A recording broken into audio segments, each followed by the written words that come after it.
మానకుండా అందరూ కూడా పాల్గొనడానికి ప్రయత్నం చేయండి, చేస్తారు కూడా. ఎందుకంటే మన జీవితంలో 40 రోజులు చాలా ప్రాముఖ్యంగా మనం కొంతమంది చాలా దీక్షతో ఒక కార్యం కొరకు వాళ్ళు అనుకొని మరీ ఉంటారు. చాలామంది స్త్రీలలో ఎక్కువగా ఇలాగా నేను చూస్తూ ఉంటా, అన్న ఈ కార్యం కొరకు నా జీవితంలో ఈ అద్భుతం జరగాలని 40 రోజులు నేను తీర్మానం చేసుకున్న ఈ సంవత్సరము దేవుడు చేయాలన్నా నేను ఖచ్చితంగా ఉపవాసం ఉండి ప్రార్థన చేస్తానని కనిపెట్టి ఉదయం మొదలుకొని సాయంత్రం వరకు ఉపవాసం ఉండి కూటమైన తర్వాత వెళ్ళి కొద్దిగా వాళ్ళు ఆహారాన్ని తీసుకుంటూ ఉంటారు. కొంతమంది డయాబెటిక్తో బాధపడుతుంటారు, వారి పరిస్థితులను బట్టి వారు ఉండగలిగితే ఇంకా ఉంటారు, ఏదైనా లిక్విడ్ తీసుకొని. ఏదేమైనా చక్కగా దేవుని సన్నిధిలో చక్కటి బలమును పొందుకోవడానికి దేవుడు మనకిచ్చిన చక్కటి అవకాశం అంట నేనైతే. ఎందుకంటే ఇంత చక్కటి అవకాశం మనకి మరలా మనకు దొరకదు. ఎందుకంటే ఏ రోజు ఎలా ఉంటుందో తెలియదు మన జీవితంలో, ఏ రోజు ఎటువంటి పరిస్థితులు మనకు ఎదురవుతాయో తెలీదు. మన ప్రయాణం అగమ్య గోచరం, ఎప్పుడు ఎలా ఉంటుందో మనకు తెలియదు. కానీ దేవునికి మాత్రం సమస్తము తెలుసు. అందుకనే మనం ప్రభువుని స్తుతించడానికి మనకు సమయం దొరికినప్పుడల్లా మనం ప్రభువుని ఆరాధిస్తూ ఉండాలి, ప్రభువుని గణపరుస్తూ ఉండాలి. ఇది చాలా చక్కటి సమయం. దేవుడు మన కొరకు ప్రేమించిచ్చిన ఓ చక్కటి తరుణం అనుకోవాలి. ఖచ్చితంగా మన మార్పుకు, మన పరిస్థితులకి, మన ఉన్నతమైన ఆశీర్వాదాలకు ఒక మంచి నాంది అనుకొని చెప్పుకోవాలి. దేవుడు గొప్ప కార్యం, మరిన్ని కార్యాలు దేవుడు జరిగించునుగాక. ఆమేన్. దేవుని వాక్యంలోంచి కొన్ని మాటలు మనం ధ్యానం చేద్దాం. పరిశుద్ధ లేఖనాల్లోంచి లూకా సువార్త 23వ అధ్యాయము 33వ వచనాన్ని మనం చదువుదాం.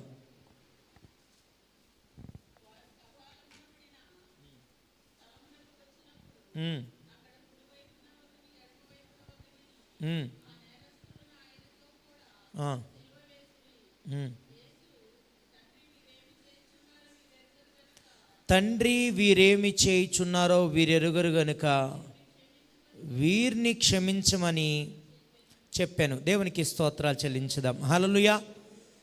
విలువైన సిలువ యాత్ర ఏంటండి? విలువైన సిలువ యాత్ర చాలా విలువైంది. సిలువ యాత్ర అనేది చాలా విలువైనది. ఆయన సిలువ పట్టుకొని వెళ్ళడానికి గల కారణం ఏంటంటే పాపులను వెదకి రక్షించడానికి. ఆయన ప్రేమ కలిగినవాడు, ప్రజలపైన ప్రేమ కలిగినవాడు. పాత నిబంధన ముగించడానికి, క్రొత్త నిబంధన ప్రారంభించడానికి సిలువే నాంది. దేవునికి స్తోత్రం. హల్లెలూయా. ఆయన సిలువ ద్వారా పాత నిబంధన ముగించాడు, క్రొత్త నిబంధన మన దగ్గరికి తీసుకొచ్చాడు.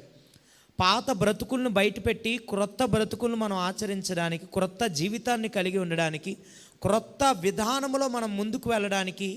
అంటే పాత నిబంధన పక్కన పెట్టేమని కాదు, కానీ పాత నిబంధనలో భక్తులు ఎంత భక్తిగా దేవుణ్ణి ఆరాధించారో, ఎంత భక్తిగా దేవుని వెంబడించారో, దేవుని స్తుతించారో, ఆయన కొరకు శ్రమలు పడ్డారో, ఆయన కొరకు మరణించడానికి కూడా వెనకాడలేదో, ఎంతమంది హతసాక్షులు అయిపోయారో, వారందరికంటే ఇంకా బలంగా దేవుని పని చేయడానికి క్రొత్త నిబంధన ప్రారంభించాడు. చాలామంది పాతది కదండి, అది అయిపోయింది, దాన్ని కొట్టివేశారని అంటూ ఉంటారు. కానీ దానికంటే ఇంకా బలంగా పని చేయడానికి దేవుడు క్రొత్త దాన్ని ఏర్పాటు చేశాడు. ఈ రోజున పాత వస్తువు మైక్ ఉంది, ఈ మైకు పాతది అయిపోయిందంటే మనం మరలా కొత్తది మనం తీసుకొస్తాం. అంటే దీన్ని మనం ఎందుకు పక్కన పెడతామంటే ఇంకా కొంచెం బలంగా, క్రొత్త మైక్ అయితే ఇంకా కొంచెం బలంగా పనిచేస్తుంది కదా, కొద్దిగా నీట్గా వస్తుంది, సౌండ్ బాగుంటుంది, ఇంకా క్లారిటీగా ఉంటుంది కదా అని ఆ క్లారిటీ తీసుకురావడానికి మనకి సిగ్నల్స్ వస్తాయి. అంటే 2 సిగ్నల్స్, ఒకటి పాపము, రెండవది జీవము.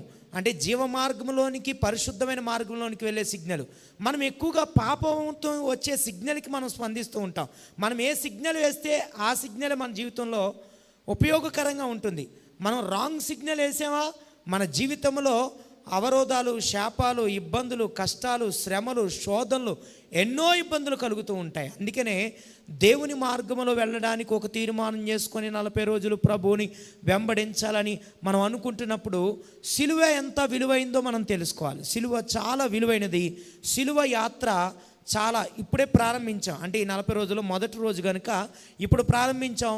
ఈ 40 రోజులు ప్రతిరోజు ఒక క్రొత్త మాటను మనం వినబోతున్నాం. ఒక క్రొత్త వరవడిలో మనం దేవుని యొక్క మాటలు మనం వినబోతున్నాం. అందుకనే నేను అంటాను, సిలువ యాత్ర ప్రారంభించబడింది నీ జీవితంలో. ఈ సిలువను పట్టుకొని వెళ్తున్నప్పుడు చాలా ఇబ్బందులు ఎదురవుతూ ఉంటాయి, చాలా కష్టాలు ఎదురవుతూ ఉంటాయి, నీకు చాలా అవమానాలు ఎదురవుతూ ఉంటాయి. ఇబ్బందులైనా, కష్టాలైనా, శ్రమలైనా, ఎటువంటి పరిస్థితి అయినా, ఎటువంటి ఒడిదుడుకులైనా మనం వాటినన్నిటినీ తట్టుకుంటూ ముందుకు వెళ్ళడానికి ప్రయత్నం చేయాలి. ఏమండి, అందుకనే మనకు మొట్టమొదటిగా ఉండవలసింది ఏంటో తెలుసా? తండ్రి, వీరేమి చేయుచున్నారో వీరెరుగరు గనుక వీరిని క్షమించండి. క్షమాపణ, ఎదుటి వారిని క్షమించే గుణం. దేవుడు ఆయన ప్రారంభ దశలోనే ఆయన ప్రతిదాన్ని ఆచరిస్తూ, ఆయన చెప్తూ మనకు నేర్పిస్తున్నాడు. ఆయన ఆచరిస్తూ చెప్తూ మనకు నేర్పిస్తున్నాడు. మనం కూడా ఎలా ఉంటే ఆ ఉన్నతమైన స్థానాన్ని మనం కలిగి ఉండాలని దేవునికి స్తోత్రాలు చెల్లించుదాం. అందుకనే మనము క్షమాపణ, ఎదుటివారిని కూడా మనం క్షమించేవారిగా ఉండాలి, ఎదుటివారిని మనం ప్రేమించేవారిగా ఉండాలి, ఎదుటివారిని మనం రక్షించేవారిగా ఉండాలి, ఎదుటివారికి మనం మేలు చేసేవారిగా ఉండాలి. సిలువలో మనకు కనిపించే చక్కటి గుణాలండి ఇవన్నీ కూడా. ఆయన క్షమించినవాడు, ఆయన ప్రేమించినవాడు, ఆయన పాపములను తొలగించగలిగినవాడు, ఆయన పరిశుద్ధుడు. మన పాపములన్నిటినీ ఆయన మీద మోసుకొని, ఆయన మీద వేసుకొని, ఆయన సొగసైనను స్వరూపమైనను లేకుండా అటువంటి శిక్షను అనుభవించడానికి గల కారణం ఏంటంటే, ఆయన మన కొరకు, ప్రతి మనిషి కొరకు, తల్లి గర్భము నుంచే పాపములోంచి బయటకు వచ్చిన మనల్ని, పిండముగా పుట్టినప్పుడే మనల్ని పరిశుద్ధపరుస్తూ మనల్ని ఇంకా పవిత్రపరచాలని ప్రభు మనల్ని కోరుకుంటున్నాడు. అందుకనే క్రొత్త నిబంధన ప్రారంభమైన తర్వాత మన జీవితంలో క్రొత్త మాటలతో, క్రొత్త బ్రతుకులతో, క్రొత్త విధానాలతో పాతవన్నీ గతించిపోయి సమస్తమును క్రొత్తగా చేసి దేవుడు మనల్ని ఆశీర్వదించాలనుకుంటున్నాడు. అందుకనే మనం ఎదుటి వారిని క్షమించేవారిగా ఉండాలి. ప్రభువుని చూడగానే, యేసయ్యని చూడగానే అందరికీ అనిపించేది ఏంటో తెలుసా? ఆయన పాపుల రక్షకుడు, అంటే ఆయన క్షమించేవాడు. ఆయన నిజంగానే క్షమించేవాడండి. ఎన్నిసార్లు క్షమించాడో తెలుసా? మన పాపములు, మన దోషములు, మన అతిక్రమములు మనం ఎన్ని దాచిపెట్టుకున్నా, మన జీవితంలో తరగని చేసిన పాపాలన్నిటినీ క్షమించగలిగిన వాడు ఈ లోకములో ఎవరైనా ఉన్నారు అంటే అది యేసయ్య ఒక్కడు మాత్రమే. ఒకవేళ మనుషులు ఎప్పటికీ నిన్ను దగ్గరికి తీసుకోలేని విధంగా నిన్ను భావించవచ్చు, ఒకవేళ మనుషులు ఎప్పుడు నిన్ను ప్రేమించలేకపోవచ్చు, మనుషుల్లో ఆ కోపము, ఆ ద్వేషము, ఆ ప్రేమ కనిపించకపోవచ్చు. కానీ యేసయ్యలో అలా కాదు. ఎప్పుడు ఆయన ప్రేమించేవాడు. మురికి బట్టలతో ఉన్నవాడు కుమారుడు, మురికి శరీరంతో ఉన్నాడు కుమారుడు అని ఆలోచించలా. కుమారుడు రావటంగానే మిద్దిమెంచి తండ్రి చూసి పరిగెత్తుకొని వెళ్ళి ఏం చేశాడండి? తప్పిపోయిన కుమారుణ్ణి హత్తుకున్నాడు. వాడు మురుకులో ఉన్నాడు, వాడు పాపంలో ఉన్నాడు, వాడు చెడిపోయిన వాడు దుర్మార్గుడు అండి, వాడు కఠినాత్ముడు అండి, అలాంటి భ్రష్టుని ఎందుకు రాణిస్తున్నారు, అలాంటి పాపిని ఎందుకు రాణిస్తున్నారు అని అడిగేవాడు కాదు, క్వశ్చన్ చేసేవాడు కాదు. వచ్చిన వాడిని హత్తుకొని తన ప్రేమ కౌగిలిలో వారి పాపాలన్నింటినీ కడగగలిగిన శక్తివంతమైన దేవుడు, నిజమైన దేవుడు మన యేసయ్యే. దేవునికి స్తోత్రాలు చెల్లించుదాం. హల్లెలూయా. అందుకనే ఆయనకి పేరేంటో తెలుసా? క్షమించేవాడు. చెప్పండి, ఆయన ఎలాంటి వాడండి? క్షమించేవాడు. మరొక మాట మనం చదువుదాం. కొరింథీయులకు రాసిన పత్రిక 1వ అధ్యాయం, 1 కొరింథీయులకు రాసిన పత్రిక 1వ అధ్యాయం 18వ వచనం. సిలువను గూర్చిన వార్త నశించుచున్న వారికి వెర్రితనము కానీ, రక్షించబడుతున్న వారికైతే దేవుని శక్తి. శక్తివంతమైన మాటలు అవి. దేవుని శక్తి ఎలా ఉంటుందంటే, దేవుని వాక్యమిని దేవునితో కొనసాగాలని తీర్మానం చేసుకున్న వారు ఎవరికైనా సరే ఆయన మాట వినగానే తెలియని శక్తి కలుగుతుంది. చూడండి, నూతన సంవత్సరం వచ్చేటప్పుడు, పాత సంవత్సరాన్ని విడిచిపెట్టేటప్పుడు మనం ఏం తీసుకుంటాం అంటే ఒక వాగ్దానాన్ని తీసుకుంటాం. దాన్ని పట్టుకోగానే చాలా సంతోషపడిపోతాం. ఏమండి, అక్క దేవుడు నాతో మాట్లాడాడు, అన్నా దేవుడు నాతో మాట్లాడాడు, చాలా మంచి వాగ్దానం వచ్చింది, ఇది నా కోసమే వచ్చింది అని చెప్తూ ఉంటాం. అంటే దేవుని మాట అక్కడ శక్తివంతమైందంట. దేవుని మాట ఎలాంటిదండి? శక్తివంతమైంది. దేవుడి మాట శక్తివంతం.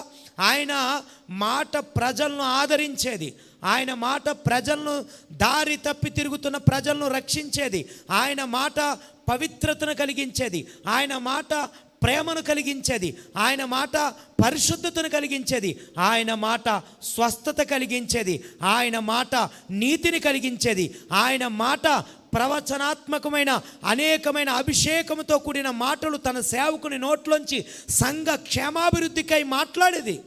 ఆయన మాటలో అన్ని గొప్ప గుణగణాలు ఉన్నాయి. అందుకనే దేవుని మాట నీ నోట వచ్చినప్పుడు నీ ద్వారా ఎదుటివారు ఆశీర్వదించబడతారు. దేవునికి స్తోత్రం. హల్లెలూయా.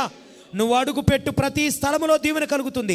నువ్వు ఏ ఇంట్లోనికి వెళ్తున్నావో, ఏ ఇంట్లోని నువ్వు కాపురం ఉంటున్నావో, ఏ జీవితాన్ని నువ్వు కలిగి ఉన్నావో ఆ జీవితం అంతా నీ చుట్టుపక్కల ఉన్న వారందరూ దీవించబడతారు. ఎందుకంటే నీ నోట్లోంచి వచ్చే ప్రతి మాట దేవునికి ఇష్టమైన మాట కనుక, దేవునికి ఇష్టమైన శక్తివంతమైన మాటలు నీ నోట్లోంచి వస్తున్నాయి కనుక అద్భుతాలు జరుగుతూనే ఉంటాయి.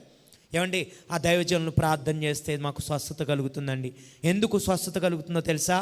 అది దేవుని మాట గనుక. చెప్పండి, అక్కడ దైవజనుల శక్తి కాదు.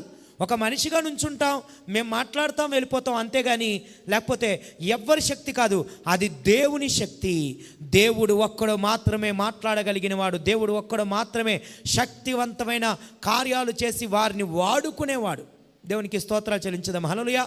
నాకు తెలిసిన ఒక వెధవరాలు ఉందండి, ముసలావిడి, భీమవరంలో. ఆవిడ ప్రార్థన చేస్తే ఎటువంటి కార్యమైనా జరుగుతుంది. ఎందుకో తెలుసా? ఆ తల్లి మనసు అలాంటిది. మంచి మనసు, మంచి మనసుతో ప్రార్థన చేయాలి. మంచి మనసుతో నువ్వు ప్రార్థన చేస్తే దేవుడు క్షమిస్తాడు. సిలువలో ఇటొక్క దొంగ ఉన్నాడు, అటొక్క దొంగ ఉన్నాడు, కానీ ఒక్కడు మాత్రమే తండ్రి నీ రాజ్యంలో నాకు కొద్ది చోటు ఇస్తావా అని అడిగింది.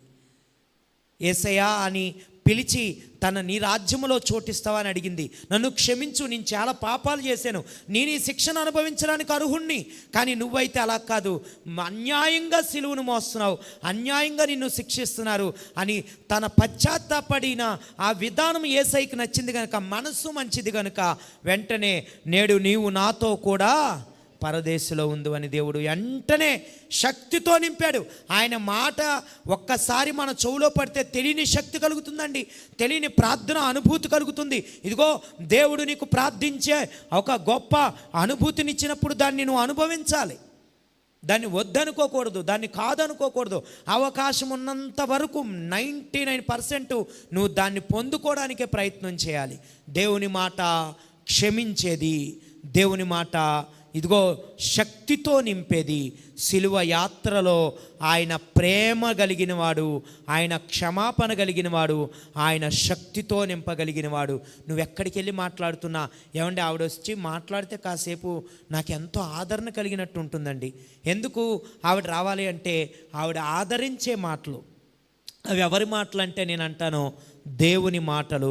భయభక్తులు కలిగి ఉన్న వారి మాటలు ఎదుటివారిని ఎప్పుడూ ఆదరిస్తూనే ఉంటాయి, ఎదుటివారిని ఎప్పుడూ ధైర్యపరుస్తూనే ఉంటాయి, ఎదుటివారికి ఎప్పుడూ హాని జరిగించవు, ఎదుటివారిని ఎప్పుడూ ప్రేమిస్తూనే ఉంటాయి, ఎదుటివారిని ఎప్పుడూ క్షమిస్తూనే ఉంటాయి, ఎదుటివారిని ఎప్పుడూ ఆదరిస్తూనే ఉంటాయి. దేవునికి స్తోత్రం. హల్లెలూయా.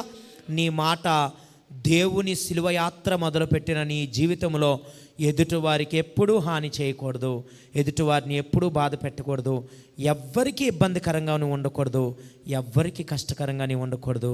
అందుకనే నీ జీవితమును దేవుడు మార్చి పాపిని వెదక రక్షించి నీ ద్వారా కొన్ని గొప్ప కార్యాలు దేవుడు చేయాలనుకుంటున్నాడు. దేవునికి స్తోత్రాలు చెల్లించుదాం. హల్లెలూయా. ఫిలిప్పీయులకు రాసిన పత్రిక 2వ అధ్యాయము 8వ వచనం చదువుకుందాం. 2వ అధ్యాయం 8వ వచనం. అమ్మా, మరియు ఆయన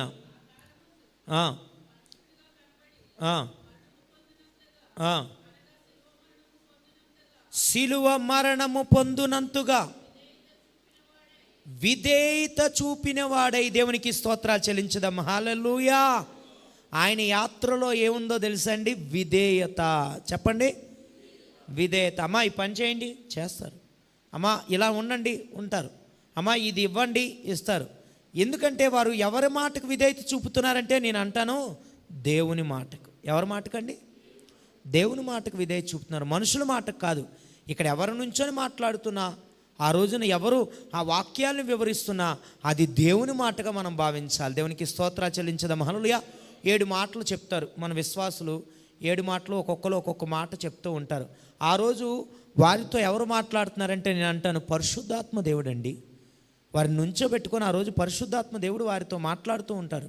వారు మాట్లాడుతున్నప్పుడు వారి మాట కాదు, అక్కడ వినిపించేది ఎవరి మాట అంటే వేదికపై నుంచి దేవుని మాట, శక్తివంతమైన కార్యాలు చేయగలిగిన దేవుని మాట, ప్రతి బ్రతుకును మార్చగలిగిన దేవుని మాట. సిలువను చూడగానే చాలామందికి గుర్తొచ్చే మాట ఏంటో తెలుసా? శ్రమలు వెనకాల ఏముందో తెలుసా? ఒక గొప్ప సంతోషము, ఆశీర్వాదము. అది మనకివ్వడానికే దేవుడు దాచిపెట్టి ఉంచాడు.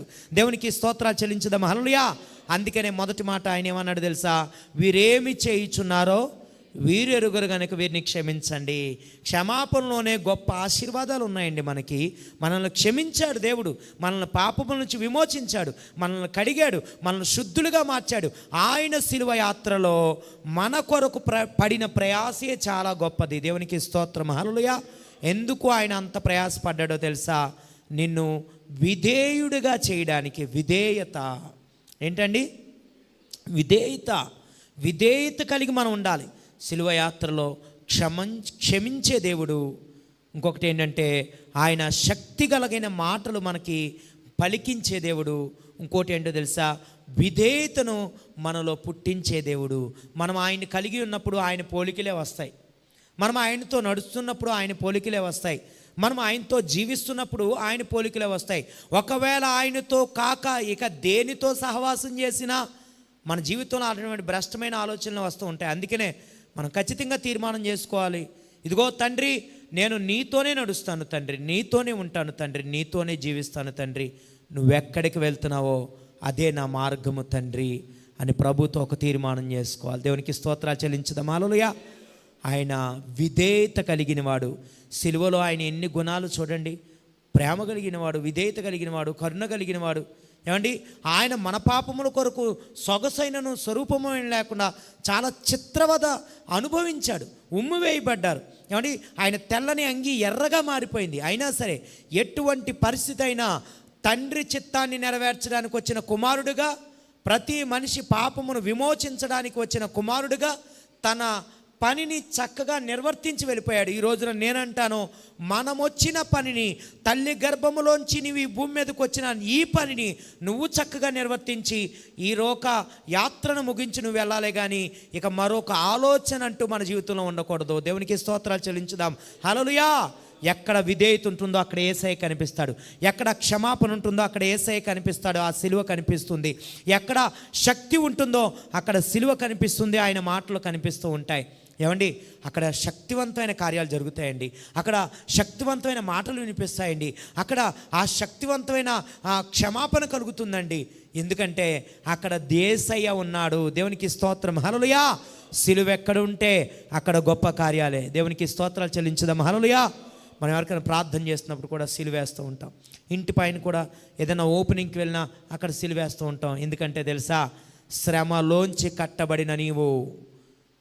కష్టపడకుండా ఇల్లు కట్టబడుతుందండి? శ్రమ లేకుండా ఇల్లు కట్టబడుతుందా? ఒక కుటుంబం కట్టబడుతుందా? ఓ బ్రతుకు నిలబడుతుందా?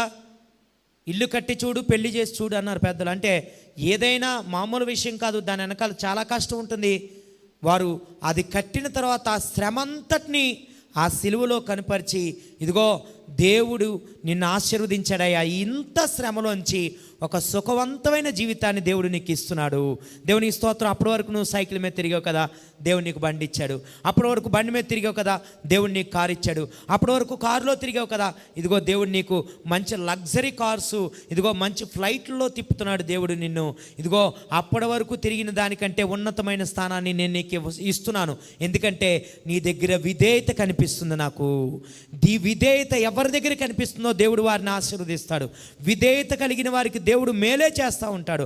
అద్భుతాలు చేయగలిగిన వాడు ఆయన. అందుకనే మన దగ్గర క్షమాపణ కనిపించాలి, శక్తి కనిపించాలి, విధేయత కనిపించాలి. మరొక మాట మనం చదువుకుందాం. ఎఫెసీయులకు రాసిన పత్రిక 2వ అధ్యాయము 16వ వచనాన్ని మనం చదువుదాం. ఎఫెసీయులకు రాసిన పత్రిక 2వ అధ్యాయం 16వ వచనం.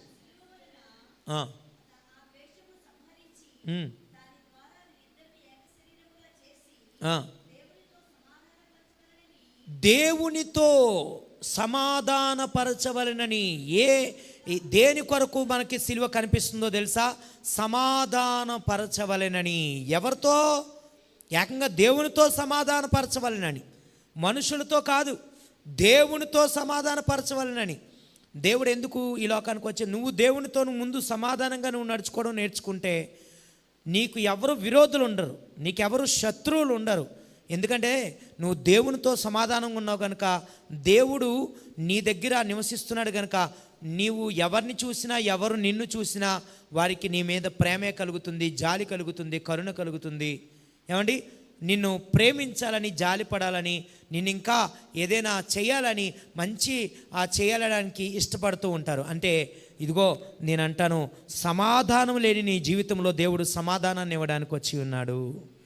నీ జీవితంలో ఇప్పటివరకు కుటుంబంలో సమాధానం లేదేమో, ఇదిగో నీ జీవితంలో లేదు ఇప్పటివరకు సమాజంలో సమాధానం లేదేమో, నీ బంధువుల దగ్గర సమాధానం లేదేమో, నీ పరిస్థితుల్లో నీ జీవనం కొనసాగించే విషయంలో సమాధానం లేదేమో, ఆర్థికమైన విషయంలో సమాధానం లేదేమో, లేకపోతే ప్రస్తుత నీ జీవిత పరిస్థితుల్లో నువ్వు అనుకున్నది జరగట్లేదని ఒక సమాధానం లేక బాధపడుతున్నావో, నీ పిల్లల వల్ల నీకు సమాధానం లేదో, నీ యజమానుడి వల్ల నీకు సమాధానం లేదో, నీ భార్య వల్ల నీకు సమాధానం లేదో, నీ అత్తమామల వల్ల, నీ తల్లిదండ్రుల వల్ల, నీ ఇరుగు పొరుగు వారో అన్నదమ్ముల వల్ల నీకు సమాధానం లేదేమో, నువ్వు బాధపడుతున్నామో, దేవుడు నిన్ను సమాధానపరచడానికి ఆయన వచ్చి ఉన్నాడు. నువ్వు ఏ పరిస్థితిలో కృంగి ఉన్నావో మనుషులకు తెలియదేమో కానీ దేవుడికి తెలుసు. నీకు హాని చేసేవాడు కానే కాడు ఆయన, ఏదైనా సరే ఆయన మేలే చేసేవాడు. దేవునికి స్తోత్రం, హల్లెలూయా.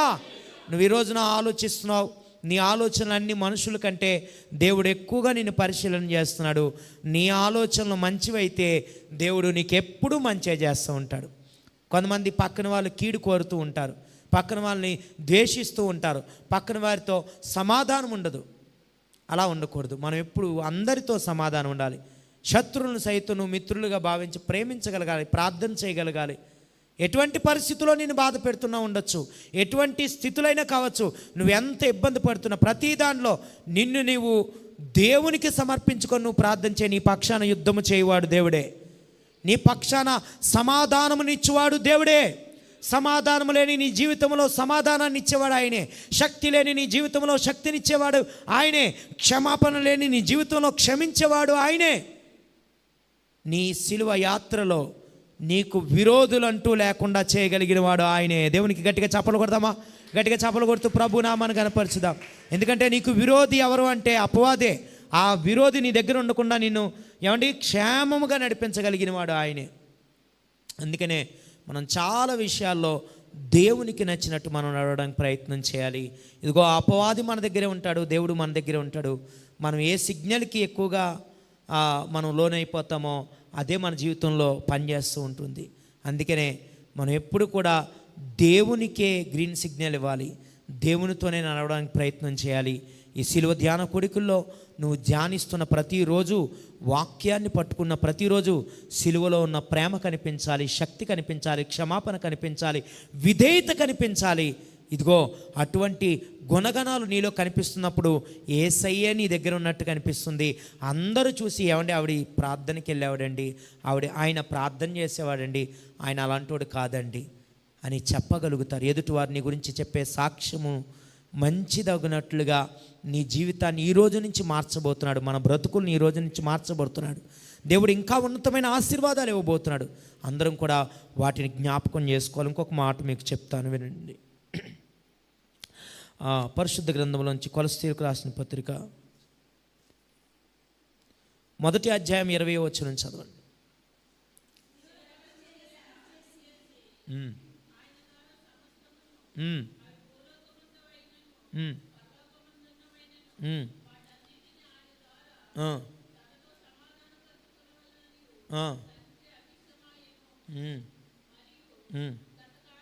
దేవునికి స్తోత్రం, హల్లెలూయా. నాకు చెప్పాను కదండి, సంధి చేసుకోవడానికి. ఇప్పుడు మనం ఒక్కొక్కరితో విరోధం పెట్టుకుని, ఏమన్నా నేను ఆయనతో మాట్లాడినాను మీరే చెప్పండి వెళ్ళి, నేను ఆవిడతో మాట్లాడినండి మీరే చెప్పండి వెళ్ళి. ఒక్కొక్కరికి ఆ సంధి ఏంటో కుదరదు, ఆ సమాధానం లేక ఆ పరిస్థితులు అన్నీ కుదరదు. కానీ దేవుడు ఉంటే నీ జీవితంలో ఈ రోజున ప్రార్థించడం ద్వారా దేవుడు నీ దగ్గరికి వస్తే వెంటనే నీవు ఐక్యపడిపోతావు. వెంటనే నీలో ఏం కనిపిస్తుందంటే దేవుని ప్రేమ కనిపిస్తుంది, దేవుని యొక్క సమాధానం కనిపిస్తుంది. అద్భుతమైన కారణాలు నీ జీవితంలో ఎన్ని తప్పులు వెతకాలనుకున్నా దేవుని ప్రేమే నీలో కనిపిస్తుంది, కానీ వారికి తప్పులు కనిపించవు. ఒక ఆయన, పెద్ద ఆయన బైబిల్ ఎందుకు చదవటానికి ప్రారంభించాడు తెలుసా? తప్పులు వెతకడానికి ప్రారంభించాడు. తప్పులు వెతకడానికని ప్రారంభించాడు బైబిల్ చదవటం. కానీ తన తప్పులు చూపించి తన బ్రతుకును మారుస్తుందని తను ఎప్పుడూ అనుకోలేదు. కానీ అది పూర్తయ్యే లోపల పరిశుద్ధ గ్రంథానికి అతి ప్రియమైన వ్యక్తిగా మార్చబడ్డాడు. ఈ రోజున ప్రపంచవ్యాప్తంగా బైబిల్ మనం చదువుకోగలుగుతున్నాం అంటే ఆయనే కారణమయ్యాడు. దేవునికి స్తోత్రం. హల్లెలూయా. ఈ రోజున చూడండి, దేవుణ్ణి పరిశీలన చేయడానికి నువ్వు వచ్చావా? ఆయన నిన్ను ఎప్పుడో పరిశీలన చేశాడు. నిన్ను పరిశోధించి నువ్వు ఉపయోగపడే సాధనంగా దేవుడు మార్చబోతున్నాడు. దేవునికి స్తోత్రం. హల్లెలూయా. ఆయన ఒక క్యాంప్ పెట్టాడు. ఏంటో తెలుసా? Medical camp. 40 రోజుల మెడికల్ క్యాంప్ ఇది. ఈ మెడికల్ క్యాంపులో నీకున్న బలహీనతలు, నీకున్న రోగాలు, నీకున్న అస్వస్థతలు, నీకున్న ప్రతి పరిస్థితులను దేవుడు మార్చేయబోతున్నాడు. ఏమండి, ఒక ఆయన చెప్తున్నాడు, మెడికల్ క్యాంప్ పెట్టేవాడిని, అందరిని తీసుకురండి, రోగాలతో ఉన్నవారు అందరిని తీసుకురండి, జబ్బులతో ఉన్నవారు అందరిని తీసుకోండి, గుండె జబ్బులు ఉన్నవారిని తీసుకురండి, ఫ్రీ ఆపరేషన్స్, ఫ్రీ ట్రీట్మెంట్లు, కళ్ళు కనిపించిన వాళ్ళు తీసుకురండి అని అంటూ ఉంటారు. అంటే శరీరంలో ఉన్న అవయవాల్లో ఉన్న రోగాలను స్వస్థపరచడానికి ఆ క్యాంపులు. నేను అంటాను, ఇదిగో ఈ క్యాంపు, ఈ మెడికల్ క్యాంపు 40 రోజులు జరుగుతుంది. ఈ మెడికల్ క్యాంపులో నువ్వు ఇంకా ఆరోగ్యంగా తయారవబోతున్నావు, నువ్వు ఇంకా శక్తివంతంగా తయారవబోతున్నావు, నువ్వు ఇంకా అద్భుతమైన విశ్వాసిగా తయారవబోతున్నావు, నువ్వు ఇంకా దేవునితో అమేకమై దేవుని సన్నిధిలో ఉన్న శక్తిని పరిపూర్ణంగా పొందుకుంటూ దేవుని సన్నిధిలో ఉన్న ప్రతి శక్తివంతమైన కార్యాలు నీవు కూడా చేయబడడం ప్రారంభించబోతున్నావు. దేవునికి స్తోత్రం. హల్లెలూయా. ఆనాడు భక్తులు చేశారని నువ్వు వింటున్నావు, కానీ ఈరోజు నీ జీవితంలో నీ కళ్ళ ముందే దేవుడు చేయబోతున్నాడు. దేవునికి స్తోత్రం. హల్లెలూయా. ఈ క్యాంపులో అస్వస్థతకు అసలు తావే ఉండదు. ఒకవేళ జరుగుతుందండి, వాడండి, తర్వాత చూద్దాం అనే పరిస్థితే ఉండదు. ఒకవేళ ఆ క్యాంపులోకి వెళ్తే ఈ 4 రోజులు వాడండి, మళ్ళీ రండి చూద్దాం తగ్గిందో తగ్గలేదో. ఎక్కడైతే అలా ఉండదో, ఖచ్చితంగా తగ్గుతుంది. ఖచ్చితంగా నీ ప్రతి పరిస్థితి మార్చబడుతుంది. అప్పుడు దాకా నీకు చాలా కోపం, కానీ ఇప్పుడు క్షమించేవాడిగా మారిపోతావు. అప్పటి వరకు నీ దగ్గర శక్తి లేదు, బలహీనంగా ఉన్నావు, కానీ ఈ రోజున ప్రార్థన చేయడానికి మోకరించి గంటల తరబడి నిలువు మోకలేసి ప్రార్థన చేయగలుగుతూ ఉంటావు. అప్పటి వరకు నీ దగ్గర విధేయత లేదు, ఇప్పుడు విధేయత కలుగుతుంది, చాలా విధేయతగా ఉంటావు. అప్పటి వరకు నీ దగ్గర ప్రేమ లేదు, ఇప్పుడు ప్రేమ కలుగుతుంది. శక్తివంతమైన కార్యాలు చేయడానికి దేవుడి క్యాంపును పెట్టాడు. 40 రోజులు మంచి మెడిసిన్ మీకు ఇవ్వబోతున్నాడు. మంచి వాక్యం ద్వారా ఒక శరీరంలో ప్రతి నరాలకి బలాన్ని చేయడానికి, ప్రతి నరములో ప్రతి హృదయాంతరంగమును శుద్ధీకరణ చేయడానికి ఆయన శక్తివంతమైన మాటల ద్వారా నీతో మాట్లాడబోతున్నాడు. నువ్వు నమ్మితే గట్టిగా చప్పట్లు కొట్టండి. హల్లెలూయా. దేవుని సన్నిధిలో మనం దేవుని శక్తిని పొందుకోవడానికి ప్రయత్నం చేయాలి, కానీ ఆ ప్రయత్నాన్ని ముందుకు తీసుకెళ్ళడానికి ఆయన ఎప్పుడు మనకు సహాయం చేస్తూనే ఉంటాడు. ఎందుకంటే నువ్వు మంచి తలంపులు కలిగి ఉన్నావు. ఒక కుటుంబాన్ని చెదరగొడదామనో, ఒక జీవితాన్ని నాశనం చేద్దామనో, లేకపోతే ఒకరు బ్రతుకుల్లో నిప్పులు పోద్దామనో నువ్వు ఆలోచించట్లా. నువ్వు మేలు చేయడానికి ఆలోచిస్తున్నావు. మేలు చేయడానికి ఆలోచిస్తున్నావు కనుక దేవుడు ఎప్పుడూ నీకు తోడుగానే వస్తూ ఉంటాడు. చదవండి మరొక మాట, హెబ్రీయులకు రాసిన పత్రిక 5వ అధ్యాయము 8వ వచనం.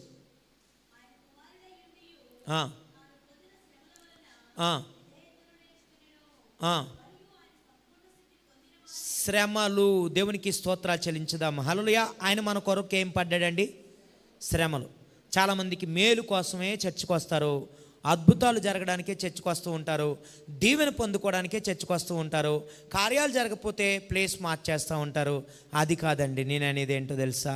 నువ్వు ఈ చర్చికి మాని, ఆ చర్చి మాని ఇంకో చర్చికి వెళ్ళినా మేలు జరగాలంటే నీ ఉన్న చోటన మోకరించి ప్రభువుకు విధేయుడిగా ఉండు.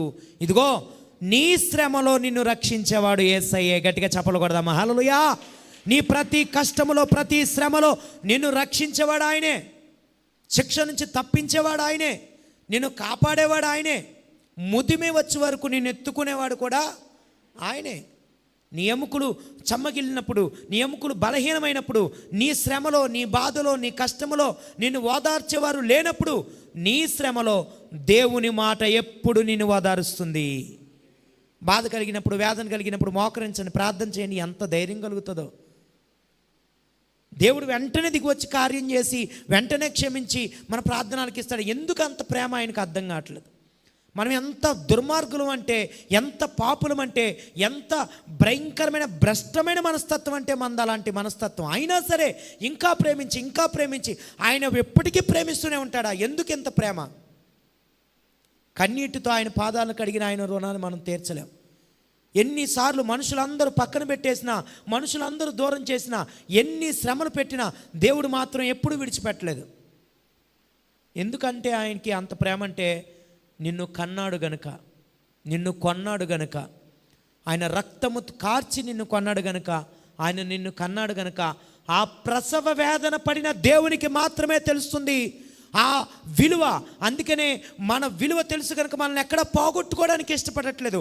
ఇంకా మార్చడానికి, ఇంకా మన జీవితంలో మార్పును తీసుకురావడానికి, ఇంకా పరిశుద్ధులుగా మార్చడానికి, ప్రజలందరి కొరకు ఆయన ఈ లోకానికి వచ్చి ఉన్నాడు. ప్రజలందరినీ, పాపులను వెదకి రక్షించడానికి ఆయన ఈ లోకానికి వచ్చి ఉన్నాడు. ప్రతి ఒక్కడు పరిశుద్ధులుగా మార్చబడాలనేదే ఆయన కోరిక, అంతేగాని వేరే ఒకటి కాదు. ఆయన కుల మార్పిడో మత మార్పిడో చేసేవాడు కాదు.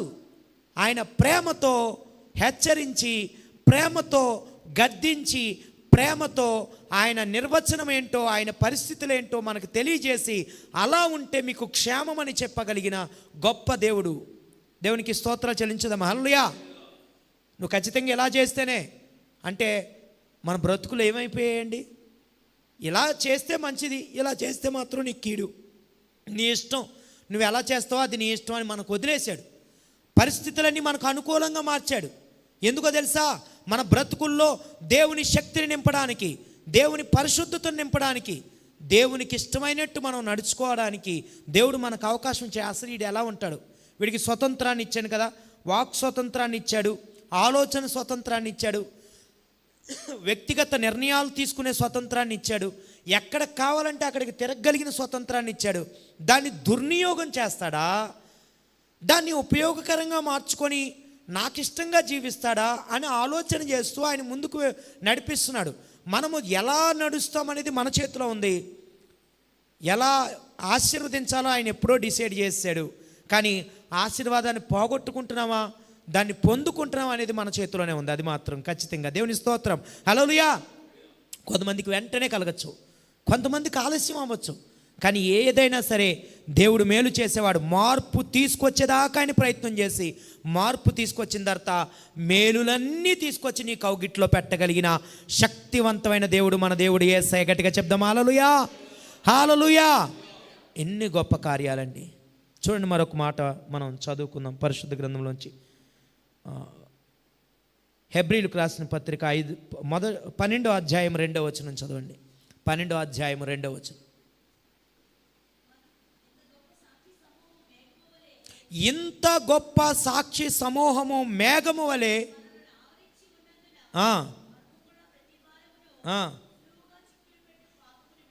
సులువుగా చిక్కులు పెట్టు పాపమును విడిచిపెట్టి విశ్వాసమునకు కర్తయు దాన్ని కొనసాగిస్తున్న యేసు వైపు చూచు ఓపికతో పరిగెత్తాలంట. ఎలా పరిగెత్తాలండి? సిలువను పట్టుకొని యాత్ర మొదలు పెట్టాం. ఎంత ఓపిక కావాలంటే చాలా ఓపిక కావాలి. ఓపికతో వెళ్ళాలి. నీకెదురయ్యే ఏ సమస్యనైనా నువ్వు జయించడానికి ఓపిక కావాలి, సహనం కావాలి. ఎటువంటి పరిస్థితులైనా వాటిని తట్టుకోవడానే సహనము నీకు కావాలి. వేకువ జామును ప్రభు కొరకు సమర్పించుకుండే గొప్ప సహనము నీకు కావాలి, ఓపిక కావాలి. పరుగు పెట్టేటప్పుడు మనం ముందు ఉంచబడిన పందెం ఉంటా, ఓపికతో మనం పరిగెత్తాలంట.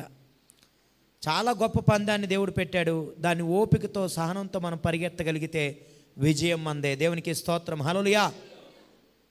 మొన్న ఒక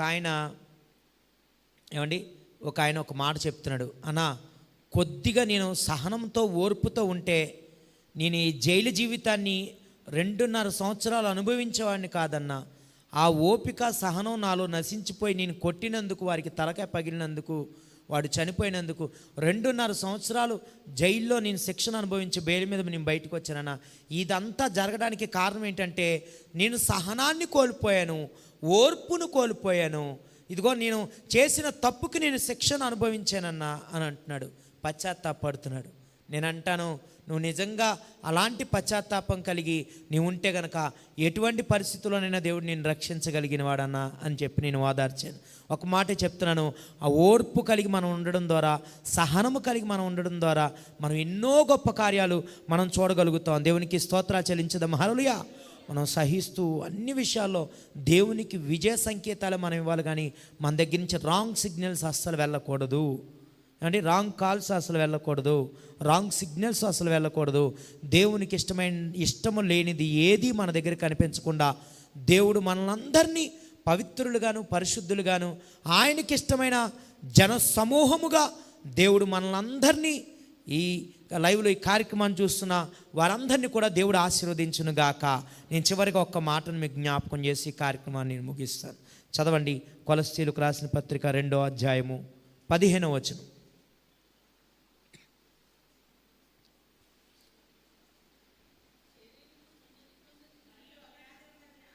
కొలస్సీలకు రాసిన పత్రిక 2వ అధ్యాయం 15వ వచనం. మరియు అపరాధముల వలన శరీరమందు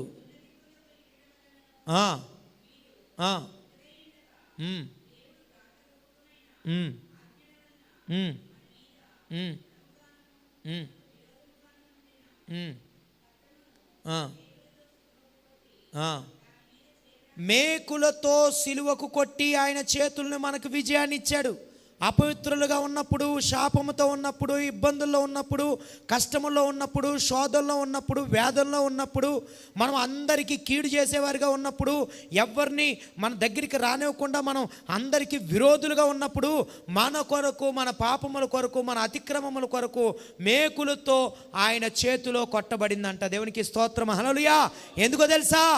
మనకు విజయాన్ని ఇవ్వడానికి, మనం విజయం పొందుకోవడానికి వాటిలన్నిటినీ క్షమించి మన కొరకు మేకులు కొట్టబడిన. కాళ్ళల్లో, చేతుల్లో ఈ మేకులు ఎందుకు కొట్టారు తెలుసా? మనకి విజయం ఇవ్వాలంటే ఖచ్చితంగా ఆయన శ్రమ పడాల్సిందే. ప్రసవ వేదన లేకుండా ఏ తల్లి బిడ్డను కనదు.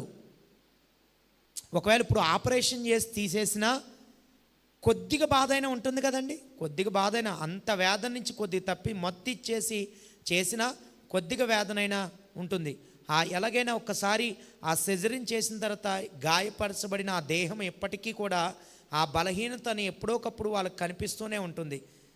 ఆ శరీరంలో ఉన్న బలము పోతుంది. ఆ ప్రసవ వేదన లేకుండా ఏ తల్లి ఏ బిడ్డను కందంట. వాక్యము ద్వారా పరిశుద్ధాత్మ దేవుడు మన కొరకు మూలిగి ప్రార్థించకుండా ఎవ్వరూ పరిశుద్ధులు కాలేరు. ఈ ప్రపంచంలో, ఈ లోకములో ఉన్న ప్రతి మనిషి పరిశుద్ధుడిగా మార్చబడ్డానికి ప్రతి సంఘములో, ప్రతి చర్చిలో, ప్రతి విశ్వాసి, ప్రతి సేవకులు వారి సంఘాల్లో కన్నీళ్లు కార్చి అనేక మంది ప్రజల కొరకు ఏడ్చి ఉదయాన, సాయంత్రము, మధ్యాహ్నం అని లేకుండా ప్రతి దినము గుర్తొచ్చినప్పుడల్లా మన దేశము కొరకు, మన దేశాల కొరకు, భూమంతటి కొరకు ఏడ్చి కన్నీళ్లు విడిచి ప్రార్థన చేస్తారు. ఎందుకో తెలుసా? ప్రసవ వేదన లేకుండా, కన్నీళ్లు కార్చకుండా ఎవ్వరూ పరిశుద్ధులు కాలేరు, ఎవరు విజయాన్ని పొందుకోలేరు. దేవునికి స్తోత్రం, హల్లెలూయా. ఒక విజయం కలగాలంటే శ్రమ పడాలి. పరుగు పందెంలో మనం ఓపికతో పరిగెత్తాలి, బలంగా పరిగెత్తాలి. కొద్దిగా ఆయాసం వస్తుంది, మనం ఆయాసంతో రొప్పుతూ ఉంటాం. అయినా సరే ఓపికతో అందరికంటే ముందు వెళ్ళాలి, అందరికంటే నేను ముందుండాలి, నా చెయ్యే ముందుండాలి అని పరుగులు పెట్టు ఇచ్చేవారు ఉంటారు సంఘాల్లో. పరుగులు పెడుతూ పరిచయం చేసేవాళ్ళు ఉంటారు సంఘాల్లో. సేవకునికి భుజం కాసేవాళ్ళు ఉంటారు సంఘంలో. ఎందుకో తెలుసా? దేవుని సన్నిధిలో వారు ఎదుగుతున్నారు కనుక వారు దేవుని కొరకు పరిగెత్తాలని ఆశపడుతున్నారు. నేనంటాను చూడండి, ఇదిగో సిలువ యాత్రను మొదలుపెట్టిన తర్వాత ఈ 40 రోజుల ట్రీట్మెంట్లో నీకు స్వస్థత కలుగునుగాక, నీకు శక్తి కలుగునుగాక, నీకు విధేయత కలుగునుగాక, నీకు క్షమాపణ కలుగునుగాక, నీకు సహనము కలుగునుగాక, నీవు ఓర్పు కలిగి ఉండునుగాక, శ్రమలో జయము కలుగునుగాక, లాస్ట్గా అంటున్నాను విజయము కలుగునుగాక. దేవునికి స్తోత్రం, హల్లెలూయా. విజయం కలగాలి. దేవుడు నీకు అటువంటి విజయాన్ని ఇచ్చి అటువంటి శక్తితో, ఆ సిలువలో ఉన్న ప్రేమతో, క్షమాపణతో, శక్తివంతమైన మాటలతో ఆయన హృదయమును మనకు అనుగ్రహించి ఈ 40 రోజులు దేవుడు ఇంకా బలంగా దేవుడు ఈ కార్యక్రమాలను కొనసాగింపచేయునుగాక. ఆమేన్. కళ్ళు మూసుకోండి, చిన్న ప్రార్థన చేద్దాం. అలాగే కళ్ళు మూసుకోండి, ఒక చిన్న ప్రార్థన తీర్మానం చేసుకొని ప్రార్థన చేద్దాం. ప్రభువా, ప్రేమ కలిగిన తండ్రి, పరిశుద్ధుడా, ఇక్కడ కూడి ఉన్న వారందరినీ కూడా మీరు దీవించండి. ఈ మాటలు వింటున్న వారందరినీ కూడా మీరు ఆశీర్వదించండి. శక్తితో వారిని నింపండి తండ్రి, బలముతో వారిని నింపండి తండ్రి, ప్రేమతో వారిని నింపండి తండ్రి, క్షమాపణతో వారిని నింపండి తండ్రి. వారి హృదయము కూడా నీ వంటి హృదయము కలిగి ప్రభువా, వారు నీకు ఇష్టమైన మార్గంలో నడుచుకుంటకు, నీకు ఇష్టమైన పని చేయుటకు, నీకు ఇష్టమైన తలంపులు కలిగి ఉండుటకు మేమందరము కూడా ఒక చక్కటి తీర్మానాలు చేసుకుంటూ విధేయత కలిగి తండ్రి, క్షమాపణ గుణము కలిగి తండ్రి, శ్రమలను జయిస్తూ తండ్రి, సహిస్తూ ప్రతి విషయాల్ని ఓర్పు కలిగి విజయము కలిగే అంతవరకు నీ బిడ్డలందరూ కూడా బలముగా నీ మాట పట్టుకొని కొనసాగుటకు వారు చేసుకుంటున్న ప్రతి తీర్మానాలు స్థిరపరిచి వారి బ్రతుకుల్లో నెమ్మదిని కలిగించమని, నీ రక్షణ కలిగించి ప్రతి ఒక్కరిని పరిశుద్ధులుగా మార్చమని, నీ గొప్ప కార్యాల చేత వారిని తృప్తిపరచమని, పశ్చాత్తాపడి ఎవరైతే ఇప్పుడే నీ మాటను అంగీకరించి వారి హృదయాన్ని మార్చుకొని నిన్ను వెంబడిస్తున్నారో అట్టి వారందరినీ కూడా ఇంకా విజయభేరితో వారి బ్రతుకుల్లో ఇంకా గొప్ప కార్యాలు మీరు జరిగించమని, వారు ఊహించని కార్యాలు వారి జీవితంలో జరిగించమని, ఈ మాటలు విన్న వారందరినీ దీవించి స్వస్థపరిచి మేలు జరిగించి ప్రతి కొరతలు తీర్చమని యేసయ్య పరిశుద్ధ నామములో అడిగి వేడుకుంటున్నాము తండ్రి. చెప్పండి గట్టిగా ఆమేన్, ఆమేన్. మరొకసారి ఈ చక్కటి సమయాన్ని అనుగ్రహించిన